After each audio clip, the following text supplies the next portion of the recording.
अभी हम भटकाव हमारे जो जीवन में है उसका सबसे बड़ा कारण ये है कि मैं को मान तो लेते हैं लेकिन जानते नहीं। यही हमारे बिखराव का, हमारी समस्याओं का कारण है।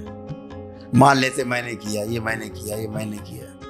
एक एक श्वास जो आपकी आ जा रही है शरीर से, अंदर बाहर, अंदर बाहर, बाहर अंदर, एक एक श्वास का हिसाब है आपके कर्मों के आधार पर। अभी हम भटकाव हीरो। प्रणाम गुरुदेव। खुश रहिए हीरो, कैसे हो? अच्छा हूँ गुरुदेव। तो अब पढ़ाई लिखाई गुरुदेव का आपके कुछ लिए मन कर गाना रहा है? गाना है। गाना गाना है? गुरुदेव आपके लिए गा डालो, 2 लाइन गा दो यार, 2 लाइन गाना।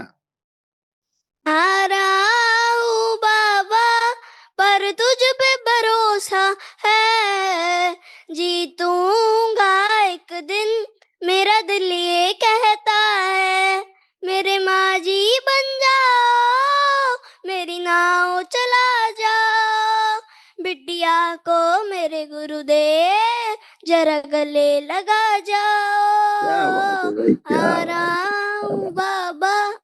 क्या बात है भाई, वाह, बहुत सुंदर। नशा मुक्ति के लिए अलग से प्रार्थना संकल्प होंगे, वो आपको सब समय समय पर ज्ञात होते रहेंगे कि नशा मुक्ति के कार्यक्रम का संकल्प कैसे हो, ताकि आपके परिवार के सदस्य पूरी तरह से नशा मुक्त रहें। जो लोग भी बाबा माँ से प्रार्थना करके नशा मुक्ति पाने के लिए प्रार्थना करेंगे, उनका संकल्प तुरंत पूरा करेगा दरबार। आप इसके बाद संकल्प कर सकते हैं।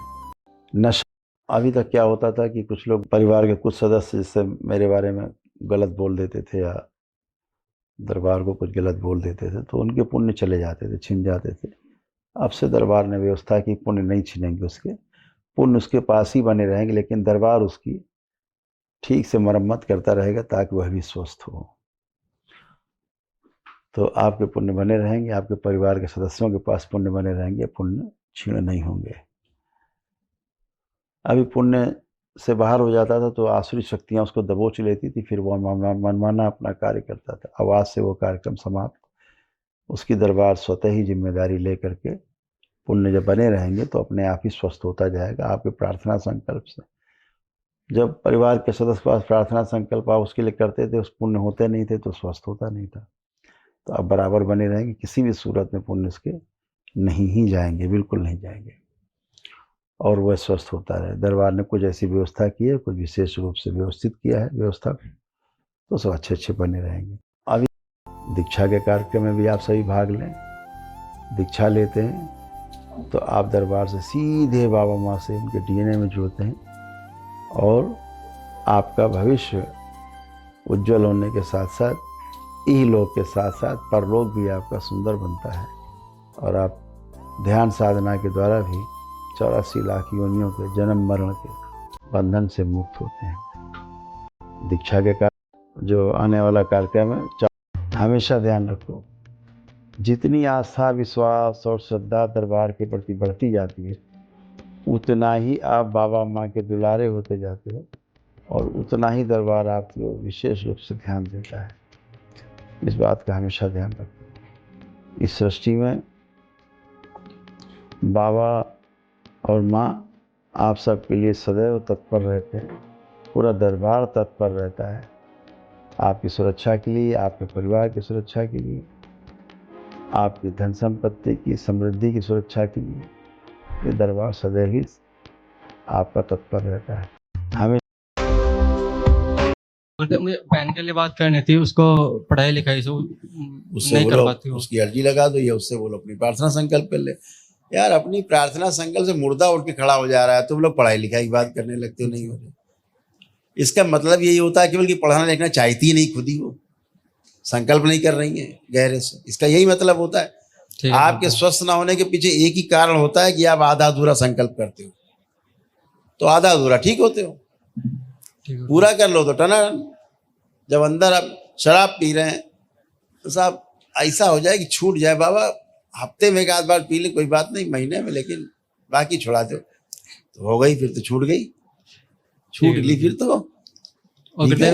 संकल्प पूरी दृढ़ता से बेटा, पूरी मजबूती से संकल्प होना, हर चीज का। कोई संकल्प करो, सत्य प्रतिशत संकल्प करना है इसको। बोलते मुझे ध्यान करना और ध्यान देना दो अलग अलग वस्तु है। अभी हम लोग भौतिक जगत में ध्यान देने को सर्वश्रेष्ठ मान के चलते हैं। जब हम शरीर के साथ व्यवहार करते हैं, शरीर के द्वारा ध्यान देने की आवश्यकता पड़ती है। तो दो अलग अलग विषय हैं और दोनों ही महत्वपूर्ण।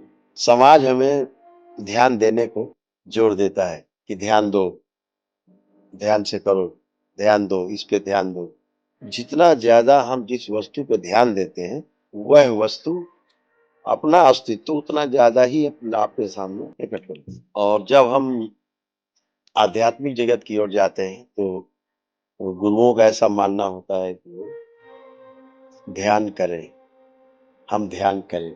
दोनों ही जगह पर असंतुलन दिखाई देता है। अगर इस भौतिक जगत में अपने घर में ध्यान देने के साथ साथ ध्यान करना और जो अभौतिक जगत को समझने की चाह में हम गुरुओं के पास जाते हैं, वहां पर ध्यान करने के साथ साथ ध्यान देना, ऐसा कर पाए तो ये एक संतुलन जैसा होगा। और घर में ही आश्रम और आश्रम सारे घर जैसे होंगे तो किसी को भागने की, घर छोड़ने की आवश्यकता नहीं। क्या होता है आप लोग देखते होंगे, डॉक्टर साहब 10-10 साल से 20-20 साल से लगे पड़े इलाज कर रहे हैं, खराब होते जा रहे हैं, ठीक होने को जाए। दरबार आते एक ही दिन में टन हो जाते, उनको लगता है ऐसे कैसे हो गया।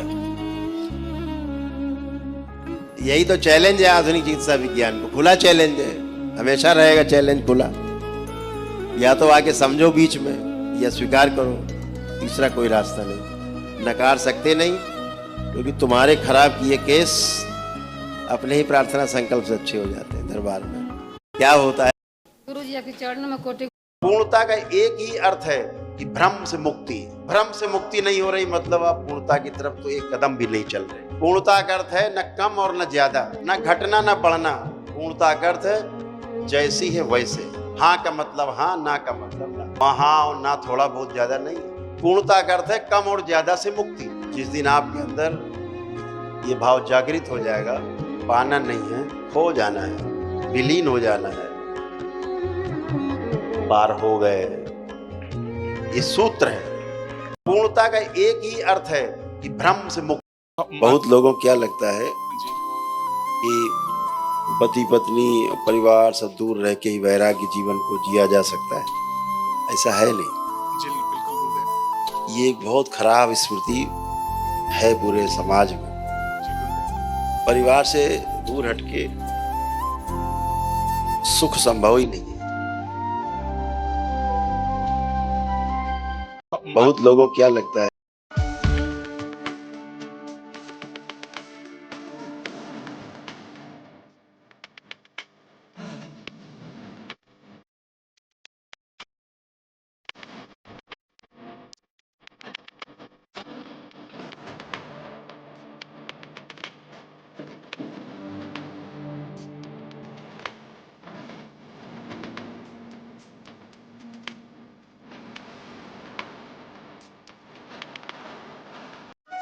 एक बात याद रखो,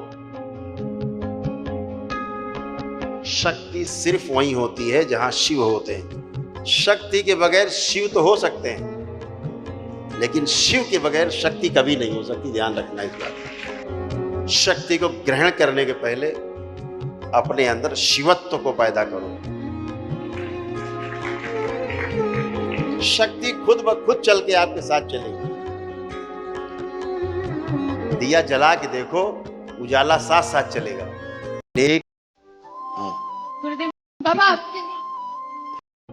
जब भी आप साधना करें, घर में भी करें, एक स्थान बनाएं, तो हमेशा देखें कि पूरब किधर है। पूरब में चिन्ह लगा दें। फिर उत्तर किधर है, उधर एक चिन्ह जाके लगा दें।